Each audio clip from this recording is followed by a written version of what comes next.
कमाल की बात तो यह थी कि 2009 तक शायद ही किसी ने सोचा होगा कि एक औरत बंगाल की सियासत में आएगी और आते ही ऐसा नारा देगी कि पूरा बंगाल उसके साथ खड़ा हो जाएगा। एक ऐसा सियासी भूकंप आएगा जिसमें 34 साल पुरानी लाल सरकार, वो सरकार जिसे देखते हुए बंगाल की पूरी एक पीढ़ी बड़ी हुई थी, पल भर में बिखर जाएगी। फिर आया 2011। ऑल इंडिया तृणमूल कांग्रेस ने 184 सीट्स जीती। 2016 में यह नंबर बढ़कर 2011 हो गया और 2021 में 215 सीट्स। ऐसा लगने लगा था जैसे ये सिलसिला कभी रुकने वाला ही नहीं है, जैसे बंगाल की सियासत अब हमेशा के लिए एक ही नाम के आसपास घूमती रहेगी। लेकिन आगे जो होने वाला था उसका अंदाजा शायद किसी को नहीं था। 2011 से लेकर 2025 तक लगातार 15 साल तक ऑल इंडिया तृणमूल कांग्रेस ने बंगाल पर राज किया, लेकिन इस दौरान बंगाल भी बदलता गया। कई इंडस्ट्रीज धीरे धीरे बंद होने लगी, रोजगार कम होता गया और लॉ एंड ऑर्डर को लेकर सवाल उठने लगे। सरकार तो बहुत ज्यादा मजबूत दिखाई दे रही थी, लेकिन जमीन पर बेचैनी भी बढ़ रही थी। और शायद इसी बेचैनी का सबसे बड़ा सिग्नल था भारतीय जनता पार्टी का उठाव। 2016 में बीजेपी को मुश्किल से सिर्फ 3 सीट्स मिली थी, लेकिन सिर्फ 5 साल बाद 2021 में वही पार्टी 77 सीट्स तक पहुंच गई। कुछ लोगों ने इसे एक नॉर्मल पॉलिटिकल ग्रोथ माना और कुछ लोग समझ गए कि बंगाल के अंदर कुछ बदल रहा है। फिर आया 2026 और जो हुआ उसने बंगाल की सियासत को हमेशा के लिए बदल कर रख दिया। रिकॉर्ड वोटिंग हुई, इतनी वोटिंग जैसी बंगाल ने पहले कभी नहीं देखी थी। 93% वैलिड वोटर्स ने अपना वोट डाला। और इंडियन पॉलिटिक्स का एक पुराना पैटर्न है, जब जनता रिकॉर्ड तोड़ मतदान करती है तब वो सिर्फ सरकार चुनने नहीं निकलती बल्कि मैसेज देने निकलती है कि अब बदलाव की बारी आ चुकी है। और 4 मई 2026 रिजल्ट का दिन आया। 15 साल से मजबूत दिख रही टीएमसी का किला टूट चुका था। रिजल्ट्स ने पूरे देश को हिला दिया। भारतीय जनता पार्टी ने 206 सीट्स के साथ बहुमत हासिल कर लिया और टीएमसी, जो कभी बंगाल की सबसे बड़ी ताकत लगती थी, सिर्फ 80 सीट्स पर सिमट गई। और तो और सबसे बड़ी बात, 1937 के बाद लगभग 88 साल में पहली बार बंगाल में कोई राइट विंग पार्टी सत्ता में आने वाली थी।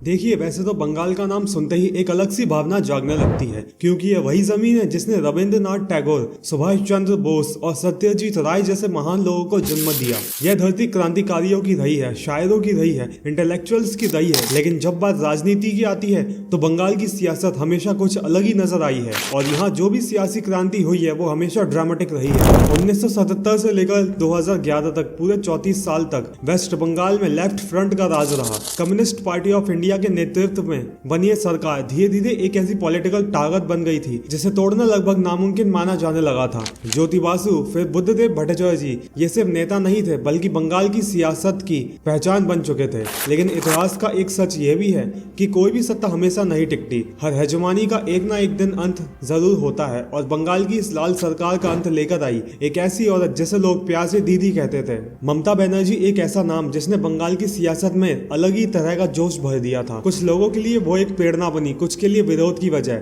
और कुछ के लिए एक सियासी प्रतीक। कोलकाता की गलियों में पली बड़ी ममता बनर्जी एक साधारण परिवार से आई थी और जब वो पॉलिटिक्स में उतरी तो ऐसा लगा जैसे जमीन से सीधा कोई आवाज उठकर सिस्टम को चैलेंज करने आई हो। काफी लेफ्टिस्ट थिंकर्स को उनका अंदाज कभी समझ नहीं आया। उनका तेज स्वभाव, उनकी सफेद साड़ी और हवाई चप्पल, वो किसी पॉलिटिकल डायनेस्टी का हिस्सा नहीं थी। उनके पीछे कोई बड़ा सरनेम नहीं था, इसलिए लोग उन्हें एक स्ट्रीट फाइटर कहते थे, क्योंकि उनकी सियासत सीधा सड़कों से निकली थी। और कांग्रेस से अलग होने के बाद उन्होंने सन 1998 में ऑल इंडिया तृणमूल कांग्रेस की स्थापना करी। वो कांग्रेस की उस सियासत से निराश थी जो लेफ्ट पार्टीज को सीधा चैलेंज करने से बचती नजर आती थी। और फिर धीरे धीरे वक्त बदलता गया, साल बीतते गए और आया 2011। बंगाल के लोगों ने 34 साल पुरानी लेफ्ट फ्रंट सरकार को सत्ता से हटा दिया। रिकॉर्ड वोटिंग के बीच ऑल इंडिया तृणमूल कांग्रेस ने सरकार बना ली और ममता बनर्जी बंगाल की पहली महिला चीफ मिनिस्टर बनी। ये सिर्फ एक इलेक्शन विक्ट्री नहीं थी, ये पूरे देश के लिए एक मैसेज था कि चाहे सियासी पकड़ कितनी भी मजबूत क्यों ना हो, एक दिन उसे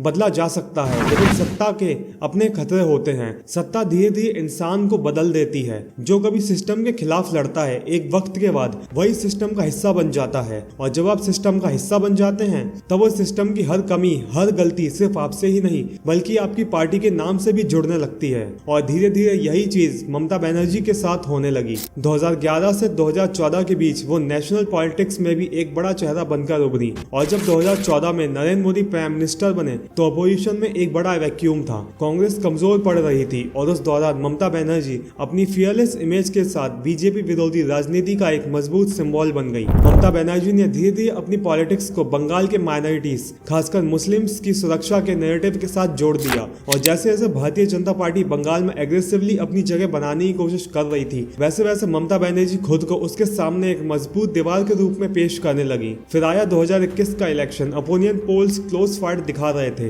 कई लोग मान रहे थे कि इस बार बीजेपी बंगाल में इतिहास बना सकती है, लेकिन रिजल्ट ने सबको चौंका दिया। ऑल इंडिया तृणमूल कांग्रेस ने 2015 सीट्स जीतकर एक बार फिर से जबरदस्त वापसी की और बीजेपी 77 सीट्स पर रुक गई। ये बीजेपी के लिए बड़ा झटका था। पूरे देश ने देखा कि दीदी ने बंगाल में मोदी की पॉलिटिकल मशीनरी को रोक दिया है।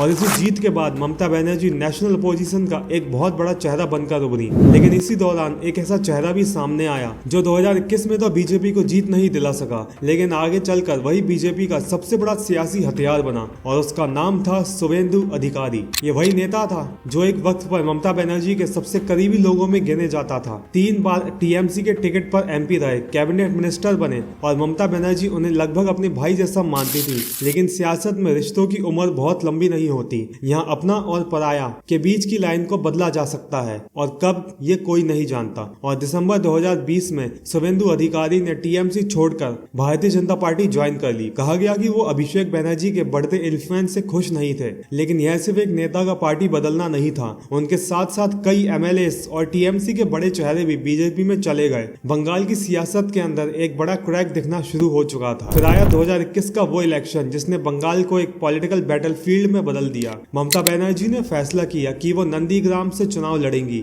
वही जगह जहां से उनके आंदोलन का सबसे बड़ी पहचान मिली थी। लेकिन इस बार सामने खड़े थे शुभेंदु अधिकारी और अब वो बीजेपी के कैंडिडेट बन चुके थे। और जब रिजल्ट आया तो पूरा बंगाल हैरान रह गया। एक तरफ टीएमसी ने पूरे स्टेट में जबरदस्त जीत हासिल कर ली, लेकिन दूसरी तरफ ममता बनर्जी खुद नंदीग्राम से हार गई। सिर्फ कुछ हजार वोट्स के छोटे से मार्जिन से सरकार उनकी बन गई, लेकिन ये पर्सनल हार उनके सियासी सफर पर एक गहरा निशान छोड़ गई। और सच कहें तो यही वो कांटा था जो 2026 तक उनके पैरों में खटकता रहा। फिर धीरे धीरे वक्त बदला और फिर आया 2022। बंगाल एक नए तूफान में घुस चुका था। इस बार मुद्दा था करप्शन और स्कैंडल ऐसा था जिसने सरकार की क्रेडिटेबिलिटी को जोर से झटका दिया। यह था West Bengal School Service Commission recruitment scam. लाखों युवाओं ने गवर्नमेंट टीचिंग जॉब्स के लिए अप्लाई किया था, लेकिन आरोप लगे कि नौकरियां पैसे लेकर बांटी गई, फेक मार्कशीट्स का इस्तेमाल हुआ और डिजर्विंग कैंडिडेट्स को सिस्टम से बाहर कर दिया गया। इन्वेस्टिगेशन एजेंसीज ने जांच शुरू की, अरेस्ट हुए और धीरे धीरे टीएमसी के कई बड़े नेता कंट्रोवर्सी के दायरे में आने लगे।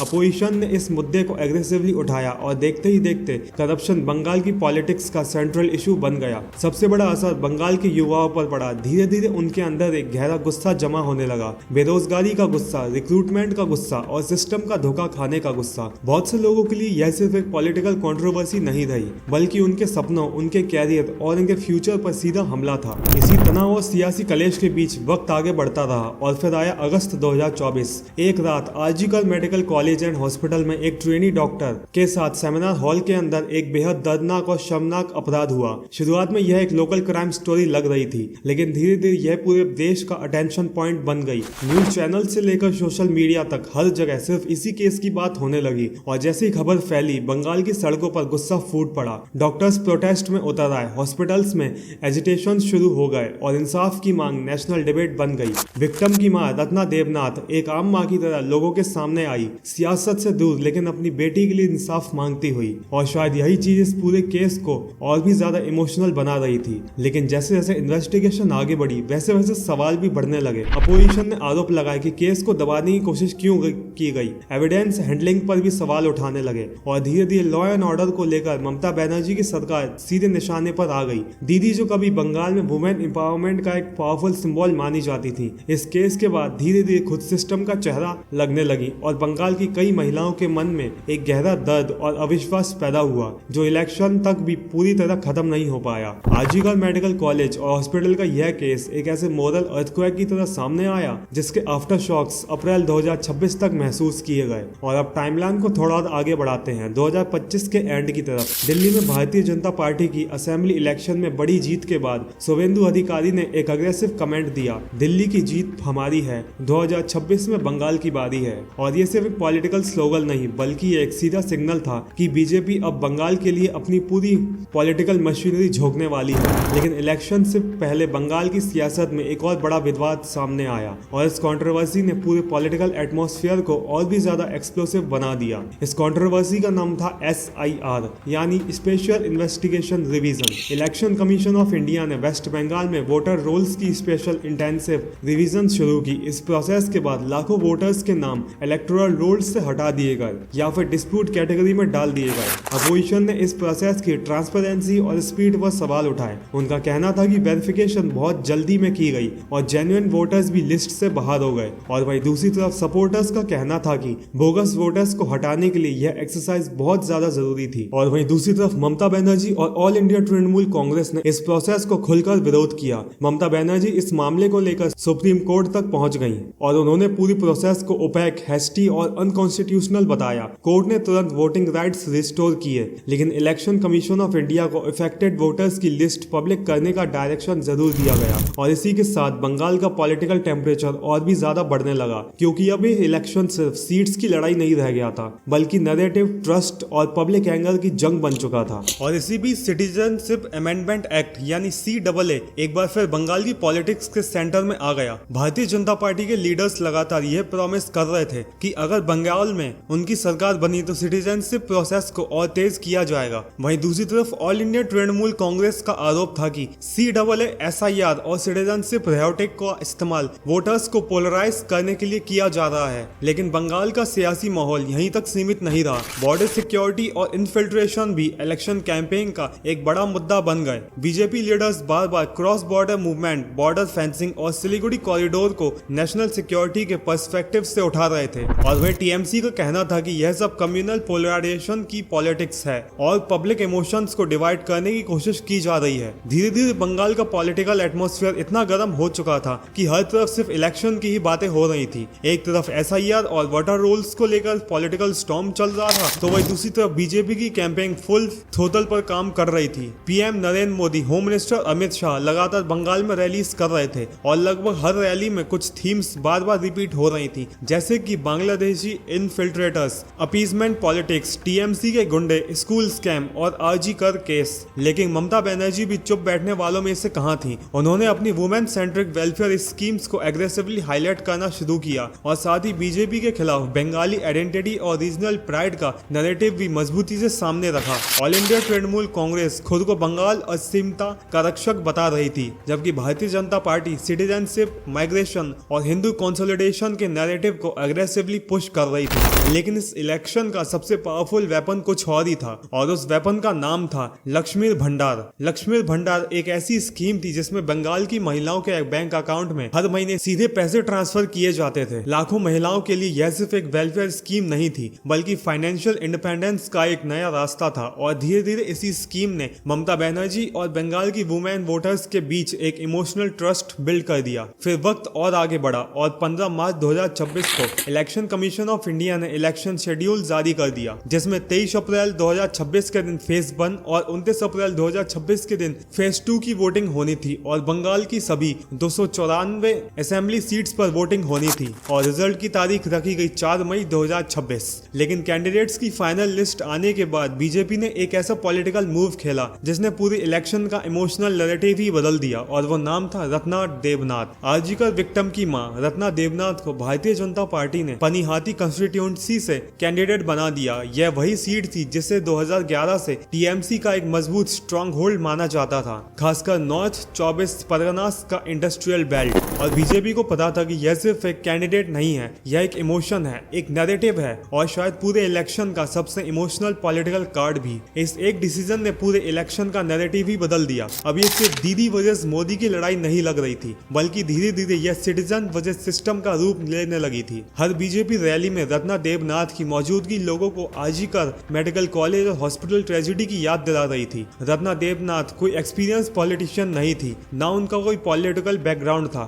ना कोई डायनेस्टी कनेक्शन। वो सिर्फ एक माँ थी जिसे अपनी बेटी खो दी थी और जो लगातार इंसाफ की मांग कर रही थी। और शायद इसीलिए जब वो स्टेज पर बोलती थी तो उनका दर्द स्क्रिप्टेड नहीं लगता था, वो बिल्कुल रॉ था, रियल था और लोग उस दर्द से इमोशनली कनेक्ट करने लगे थे। धीरे धीरे इलेक्शन कैंपेनिंग और भी एग्रेसिव होता गया और फिर आ गया पोलिंग डे। फेज 1 23 अप्रैल 2026 और फेज 2 29 अप्रैल 2026। दोनों ही फेजेस में 3,50,000 से ज्यादा सिक्योरिटी पर्सनल्स डिप्लॉय किए गए। रिपोर्ट्स के मुताबिक सेंट्रल फोर्सेस की अनप्रेसिडेंटेड प्रेजेंस देखने को मिली और कई सेंसिटिव डिस्ट्रिक्ट्स में तो क्लैशेस और वायलेंस की खबरें भी सामने आई, खासकर हावड़ा और हुगली में। इसी बीच ईवीएम टेम्परिंग को लेकर भी कई एलिगेशन सामने आए। अपोजिशन कैंडिडेट्स ने आरोप लगाया कि कुछ पोलिंग बूथ्स पर ईवीएम बटन्स को टेप और बबल गम से जैम कर दिया गया और कुछ जगह पर अपोजिशन सिंबल्स पर इंक मार्क भी किए गए। और इलेक्शन कमिश्नर ऑफ इंडिया ने कई वेरीफाई कंप्लेंट्स की, जिसके बाद मगरहट पश्चिम के कई बूथ्स और डायमंड हार्बर के कुछ पोलिंग स्टेशंस पर रिपोल का ऑर्डर दिया गया। लेकिन सबसे बड़ा कंट्रोवर्सी पॉइंट बना फाल्ता कॉन्स्टिट्यूएंसी। यहाँ एलिग्ड प्रोसीजरल वायलेशंस और ईवीएम टेम्परिंग के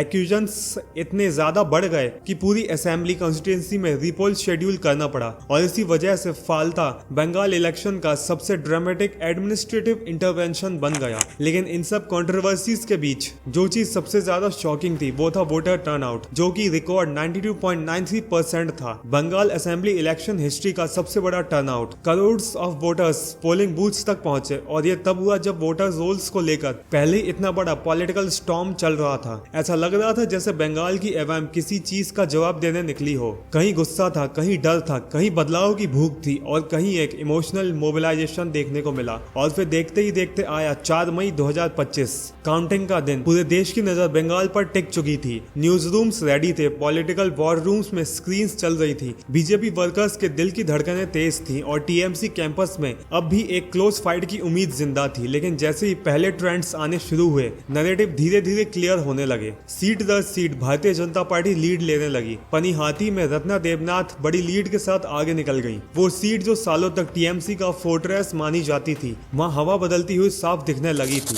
और इस सबकी नजर भवानीपुर पर ममता बनर्जी के कंस्टिट्यूशन पर थी। ट्रेंड्स दिखाने लगे कि शुभेंदु अधिकारी उनसे आगे निकल रहे हैं और यहीं से बंगाल पॉलिटिक्स की वो राइवलरी जो 2021 के बाद से अंदर ही अंदर चल रही थी, एक बार फिर पूरे देश के सामने जिंदा हो गई। 1 सीट, 2 सीट, 10 सीट, 50 सीट और फिर देखते ही देखते बीजेपी का आंकड़ा 100 के पार पहुंचने लगा। जैसे जैसे काउंटिंग आगे बढ़ रही थी वैसे वैसे बंगाल की फाइनल पिक्चर भी साफ होती जा रही थी। भारतीय जनता पार्टी ने बंगाल में एक मैसिव ब्रेक थ्रू हासिल कर लिया था और all India Trinamool Congress dramatic तरीके से सीट्स खोती हुई नजर आ रही थी। वो पॉलिटिकल मैप जो एक वक्त पूरी तरह टीएमसी के रंग में रंगा हुआ था, अब धीरे धीरे बदल रहा था। नरेंद्र मोदी जी ने सोशल मीडिया पर बीजेपी वर्कर्स को कांग्रेचुलेट किया और यह जीत का क्रेडिट उनकी सालों की ग्राउंड लेवल मेहनत को दिया। पार्टी के लिए यह सिर्फ एक स्टेट इलेक्शन विक्ट्री नहीं थी, यह एक सिंबॉलिक एक्सपेंशन था। पॉलिटिकल ऑब्जर्वर्स का मानना था कि अगर बंगाल जैसा पॉलिटिकल कॉम्प्लेक्स स्टेट बीजेपी के कंट्रोल में आता है तो ये नेशनल पॉलिटिक्स में पार्टी की डोमिनेंस को और भी मजबूत कर सकता है। और फिर जरा सोचिए ममता बनर्जी के लिए वो शाम कैसी रही होगी। वही औरत जिसने 34 साल पुरानी लेफ्ट फ्रंट की हेजेमनी तोड़ दी थी, वही लीडर जिसने लगातार 3 इलेक्शन जीते, वो पॉलिटिशियन जो एक वक्त नरेंद्र मोदी की सबसे एग्रेसिव चैलेंजर मानी जाती थी, अब एक आम इंसान बन चुकी थी। अपनी पहली रिएक्शन में ममता बनर्जी ने पार्टी वर्कर्स के नाम एक वीडियो मैसेज जारी किया। उन्होंने आरोप लगाया कि सेंट्रल फोर्सेस का इस्तेमाल टीएमसी वर्कर्स को दबाने, पार्टी ऑफिसेस पर प्रेशर बनाने और ग्राउंड मशीनरी को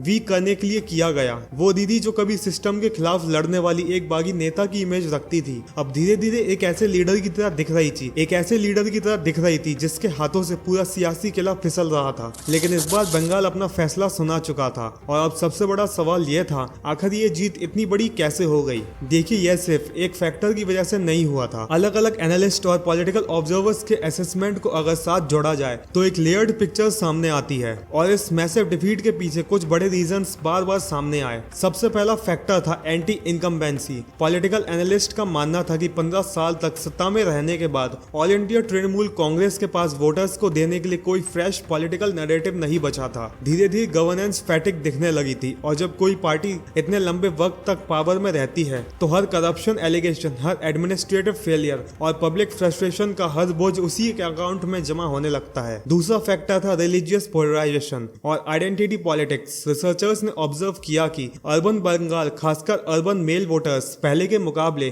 काफी ज्यादा पॉलिटिकल पोलराइज्ड हो चुके थे। कई एनालिस्ट का मानना था कि बंगाल की लार्ज मुस्लिम पॉपुलेशन की वजह से भारतीय जनता पार्टी का हिंदू मेजोरिटेरियन नैरेटिव स्टेट में एग्रेसिवली काम नहीं करा, लेकिन 2026 के इलेक्शन ने यह दिखाया कि ग्राउंड रियलिटी कहीं ज्यादा कॉम्प्लेक्स थी। सिटीजनशिप, माइग्रेशन और आइडेंटिटी पॉलिटिक्स जैसे मुद्दों ने इलेक्टोरेट के एक बड़े सेक्शन को इमोशनली मोबिलाइज कर दिया था और धीरे धीरे यही इमोशनल मोबिलाइजेशन बंगाल के पॉलिटिकल मैप को बदलने लगा। तीसरा फैक्टर था आरजी कर मेडिकल कॉलेज और हॉस्पिटल केस। ममता बनर्जी की पॉलिटिकल इमेज का एक बहुत बड़ा पिलर था वुमेन एम्पावरमेंट, लेकिन आरजी कर ट्रेजेडी के बाद उस इमेज में धीरे धीरे विजुअल क्रैक्स नजर आने लगे। खासकर अर्बन बंगाल में एक साइलेंट फीमेल एंगर डेवलप होता दिखाई दिया। कई वुमेन वोटर्स जो पहले वेलफेयर स्कीम्स की वजह से टीएमसी के साथ स्ट्रांगली अलाइन मानी जाती थी, धीरे धीरे जस्टिस फॉर अभया नैरेटिव की तरफ इमोशनली शिफ्ट करती नजर आई। यह गुस्सा लाउड नहीं था, सड़कों पर हमेशा दिखाई भी नहीं देता था, लेकिन इलेक्शन के वक्त बैलेट बॉक्स के अंदर उसकी आवाज साफ सुनाई दी।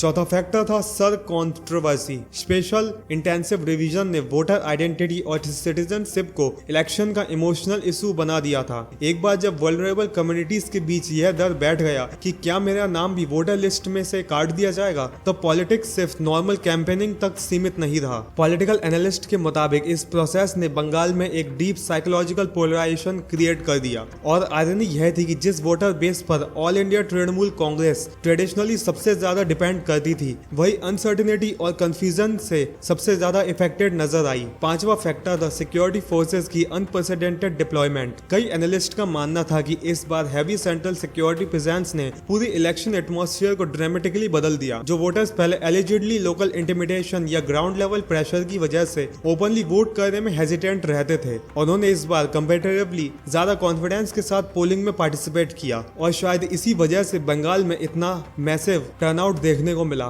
फिर आता है छठा फैक्टर शुभेंदु अधिकारी। ये एक एड टर्न राइवल की पॉलिटिकल सागा थी। 2021 में उन्होंने ममता बनर्जी को नंदीग्राम में चैलेंज किया था और 2026 में भवानीपुर में भी वही उनके सामने सबसे बड़ा पॉलिटिकल थ्रेट बनकर उभरे। जब शुभेंदु अधिकारी ने 2020 में भारतीय जनता पार्टी ज्वाइन की थी, तब उन्होंने कॉन्फिडेंटली कहा था कि एक दिन बीजेपी बंगाल जरूर जीतेगी। उस वक्त कई लोगों ने उनकी इस बात को ओवर कॉन्फिडेंस माना था, लेकिन 2026 के रिजल्ट के बाद पॉलिटिकल ऑब्जर्वर्स को मानना पड़ा कि उनकी प्रेडिक्शन सिर्फ पॉलिटिकल स्टेटमेंट नहीं थी, बल्कि एक लॉन्ग टर्म स्ट्रेटेजी का हिस्सा थी। सातवां फैक्टर था मथुरा कम्युनिटी का वोट। सिटीजनशिप अमेंडमेंट एक्ट का मुद्दा खासकर उन इलाकों में बहुत ज्यादा इन्फ्लुएंशियल बन गया जहां रिफ्यूजी पॉलिटिक्स और मथुरा आइडेंटिटी डीप रूटेड थी। मथुरा कम्युनिटी जो बांग्लादेश से आए नामशुदा हिंदू रिफ्यूजीज की डिसेंडेंट मानी जाती हैं, बंगाल में एक सिग्निफिकेंट इलेक्टोरल ब्लॉक रखती हैं। भारतीय जनता पार्टी ने उनके सामने एक क्लियर पॉलिटिकल प्रॉमिस रखा, सिटीजनशिप प्रोग्रेसिंग को फास्ट ट्रैक करने का वादा, और एनालिस्ट का मानना था कि कई वोटर्स के लिए यह इशू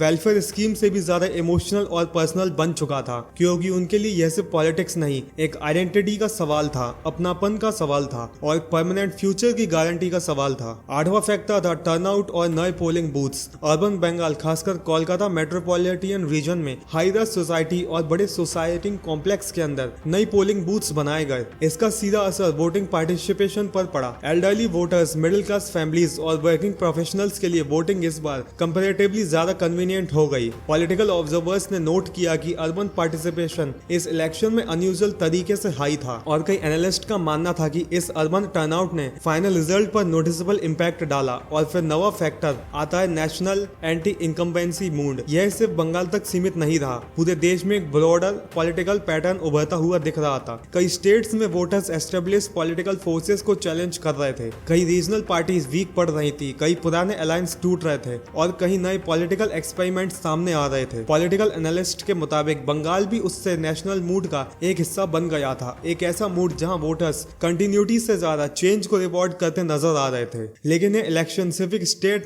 गवर्नमेंट बदलने की कहानी नहीं थी, इसके इम्प्लीकेशन नेशनल पॉलिटिक्स तक महसूस किए जा रहे थे। 2024 के नेशनल इलेक्शन के बाद जहां बीजेपी को कई जगहों पर एलाइज पर ज्यादा डिपेंड रहना पड़ा, बंगाल की यह विक्ट्री एक मेजर पॉलिटिकल कमबैक में रूप में देखी जाने लगी। पॉलिटिकल ऑब्जर्वर्स का मानना था कि ऑल इंडिया तृणमूल कांग्रेस की हार और बीजेपी की जीत अपोजिशन ब्लॉक की कलेक्टिव पॉलिटिकल स्ट्रेंथ को वीक कर सकती है, और वही ममता बनर्जी जिनका नाम कुछ वक्त पहले तक पॉलिटिकल यूनिटी और पॉसिबल प्राइम मिनिस्ट्रियल एम्बिशंस के कॉन्टेक्स्ट में डिस्कस किया जा रहा था, अब एक बड़े रीजनल सेटबैक का सामना करती नजर आ रही थी। और बंगाल वही बंगाल जहां 34 साल तक लेफ्ट फ्रंट का रूल रहा, फिर 15 साल तक टीएमसी का डोमिनेंस रहा, अब धीरे धीरे एक नए पॉलिटिकल एरा की तरफ बढ़ता हुआ दिख रहा था। एक ऐसा एरा जहां पहली बार right of centre politics state power के सेंटर में आती नजर आ रही थी, जिसके बाद शुभेंदु अधिकारी ने कहा कि वो उन सभी हिंदू सनातनी का शुक्रिया अदा करना चाहते हैं जिन्होंने बीजेपी को सपोर्ट किया। कई पॉलिटिकल ऑब्जर्वर्स के लिए यह स्टेटमेंट एक क्लियर सिग्नल था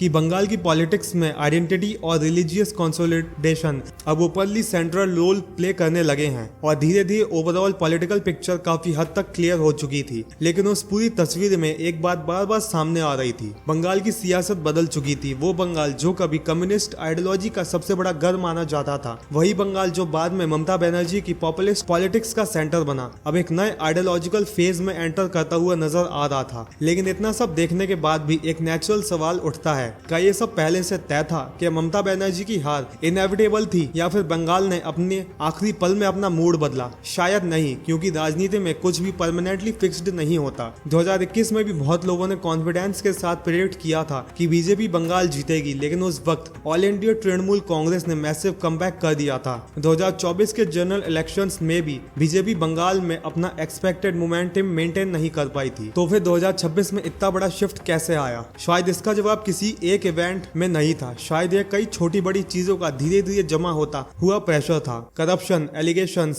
identity politics, voter anger, welfare fatigue, RG Kar medical college, sir controversy और एक अपोजिशन जो इस बार पहले से ज्यादा ऑर्गेनाइज और एग्रेसिव नजर आ रही थी। और शायद इसीलिए बंगाल का 2026 इलेक्शन सिर्फ एक इलेक्शन नहीं था, यह एक साइकोलॉजिकल टर्निंग पॉइंट था। बंगाल की पॉलिटिकल आइडेंटिटी का एक नया चैप्टर शुरू हो चुका था। एक तरफ 15 साल पुरानी सरकार थी जिसके खिलाफ एरोगेंस, करप्शन, गवर्नमेंट फैटिग के आरोप लगे हुए थे। एक ऐसी पार्टी जिसके कैडर्स पर वायलेंस और पैट्रोनेज पॉलिटिक्स के एक्सक्यूशन लगे और जिसके सामने वुमेन सेफ्टी को लेकर भी सीरियस सवाल खड़े हो चुके थे। वहीं दूसरी तरफ एक ऐसी पॉलिटिकल फोर्स थी जो आइडेंटिटी पॉलिटिक्स और कम्युनल मोबिलाइजेशन को एग्रेसिवली यूज करती नजर आ रही थी। और इन दोनों नैरेटिव्स के बीच खड़ा था बंगाल का आम वोटर, वही वोटर जो नौकरी चाहता था, सिक्योरिटी चाहता था, शायद रिक्रूटमेंट चाहता था और शायद बस इतना चाहता था कि उसके बच्चों को उससे बेहतर फ्यूचर मिल सके। 4 मई 2026 बंगाल की सियासी हिस्ट्री में अब हमेशा के लिए दर्ज हो चुका है, एक टर्निंग पॉइंट के रूप में, एक रप्चर के रूप में, एक नए सियासी चैप्टर की शुरुआत के रूप में। 24 साल लेफ्ट फ्रंट, 15 साल टीएमसी और अब एक नया दौर। लेकिन बंगाल का सफर यहीं खत्म नहीं होता। ये जमीन हमेशा से आइडियाज, आइडेंटिटी और रेजिस्टेंट का बैटलफील्ड रही है और शायद इसीलिए जब कोई पूछता है बंगाल में क्या हो रहा है तो उसका जवाब सिर्फ पॉलिटिक्स नहीं होता, वहाँ एक डीपर डिबेट चल रही होती है आइडेंटिटी की, इंसाफ की, सेकुलरिज्म की, रिलीजियन की, फ्यूचर की। और बंगाल में यह डिबेट शायद कभी खत्म नहीं होती। और आज के लिए बस इतना ही। अगर बंगाल इलेक्शंस पर बनी ये डॉक्यूमेंट्री वीडियो आपको जरा सी भी पसंद आई हो तो वीडियो को लाइक करना मत भूलिएगा। और अगर आप हमारे चैनल पर पहली बार आए हैं तो चैनल को सब्सक्राइब करके बेल नोटिफिकेशन जरूर ऑन कर लीजिएगा। मैं मिलूंगा आपसे बहुत जल्द एक और कमाल की डॉक्यूमेंट्री वीडियो के साथ। तब तक के लिए अपना और अपनों का बहुत बहुत ख्याल रखिएगा। Thanks for the